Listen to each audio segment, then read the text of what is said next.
আমরা জাতীয় জীবনে এক নতুন অধ্যায়ের সূত্রপাত করতে যাচ্ছি। ভবিষ্যতের দিকে দৃষ্টি দেওয়ার এটাই উপযুক্ত সময়।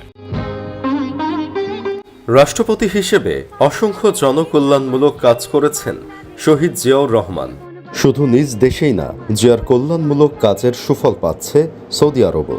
হাজিরা প্রতি বছর হজ করতে গিয়ে আরাফার ময়দান তাওয়াফ করে সেখানেও হাজিদের ছায়াদান করছে অসংখ্য নিম গাছ। এই নিম গাছের সাথে জড়িয়ে আছে সাবেক রাষ্ট্রপতি জিয়াউর রহমানের নাম। সৌদি আরবে এই গাছকে বলা হয় জিয়া ট্রি, কারণ এই গাছ লাগিয়েছিলেন জিয়াই। বাংলাদেশের মতো একটা দেশের সাবেক রাষ্ট্রপতির নামের সাথে এই নিম গাছ অর্থাৎ জিয়া ট্রির সম্পর্ক কি? কেন জিয়া সৌদি আরবে নিম গাছ লাগিয়েছিলেন? এসব নিয়ে বিস্তারিত আলোচনা করব আজকের ভিডিওতে। আরাফার ময়দানে নিম গাছ সম্পর্কে বিস্তারিত জানতে ভিডিওটি না টেনে শেষ পর্যন্ত দেখতে থাকুন।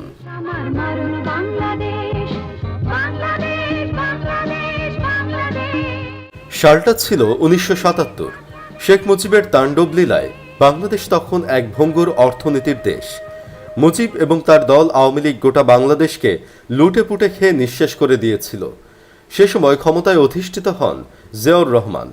ক্ষমতায় আসার পর তৎকালীন আরবের বাদশাহ ফাহাদের আমন্ত্রণে সৌদি আরব যান বাংলাদেশের তৎকালীন রাষ্ট্রপতি জিয়াউর রহমান, আর উপহার হিসেবে সাথে নিয়ে যান বেশ কিছু নিম গাছের চারা। বাদশাকে উপহার দেওয়ার সময় বলেন, আমাদের তো দামি কিছু দেওয়ার সামর্থ্য নেই, তাই গরিব মানুষের দেশের গরিব রাষ্ট্রপতির থেকে আপনার জন্য এই সামান্য উপহার। বাদশাহ ফাহাদ বহু দেশ থেকে বহু মূল্যবান উপহার পেয়েছেন, কিন্তু এমন মূল্যবান উপহার আর পাননি। আবেগে আপ্লুত হয়ে বাদশাহ জড়িয়ে ধরেন রাষ্ট্রপতি জিয়াকে। তিনি বলেন, আজ থেকে সৌদি আরব ও বাংলাদেশ পরস্পরের অকৃত্রিম বন্ধু। তিনি বাংলাদেশের উন্নয়নে অর্থ সাহায্য দিতে চান।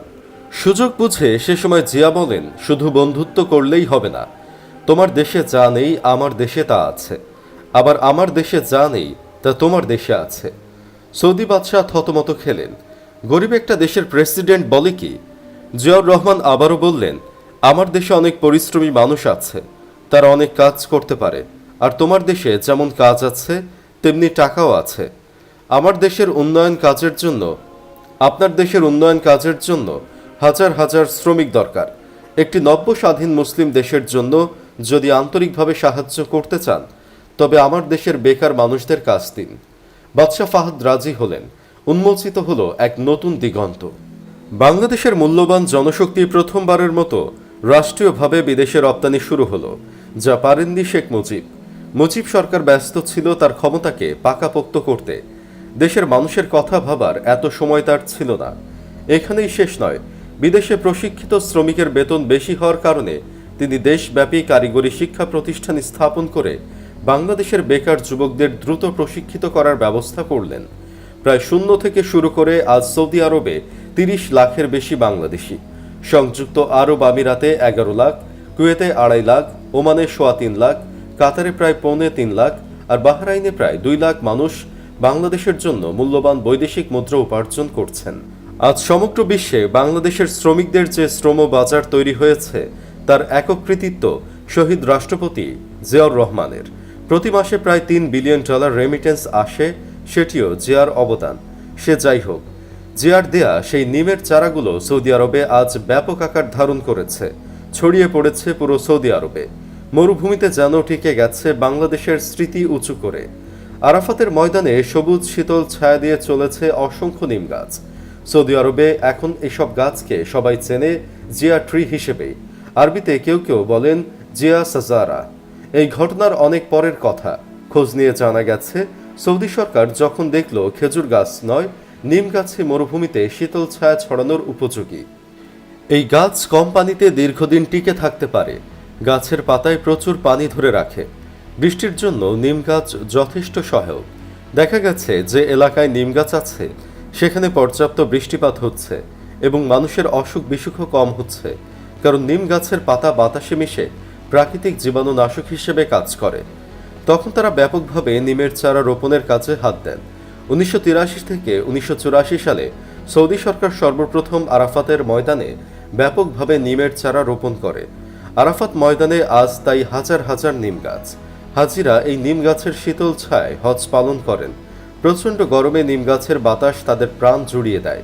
আরাফাতের ময়দানের জাবালে রহমতে উঠে চারদিকে তাকালে দেখা যায় পাহাড় ঘেরা বিশাল এলাকা জুড়ে শুধু নিম গাছ আর নিম গাছ। এই পাহাড়ের উপরে ছোট্ট উন্মুক্ত দোকান দিয়ে বসেছেন বাংলাদেশের কেউ কেউ। নিম গাছ নিয়ে সেখানকার এক বাংলাদেশি দোকানদার বলেন, এগুলো বাংলাদেশের গাছ জানেন, আমাদের জিয়াউর রহমান এই গাছ সৌদি সরকারকে উপহার দিয়েছিলেন। গর্বে এ সময় দোকানদারের চোখ যেন ছলছল করছিল। পাশে আতর তসবি সহ আরেক বিক্রেতা এ সময় বলেন, হাজিদের জন্য এই নিম গাছ রহমত। নিম গাছের কারণে এই আরাফাতের ময়দানে গরমও কম। শুধু বিদেশে শ্রমিক রপ্তানি নয়, সর্বক্ষেত্রে জিয়া তার যোগ্যতার স্বাক্ষর রাখেন।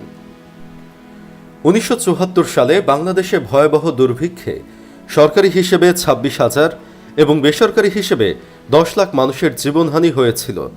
তখন দেশের জনসংখ্যা ছিল মাত্র 7.5 কোটি।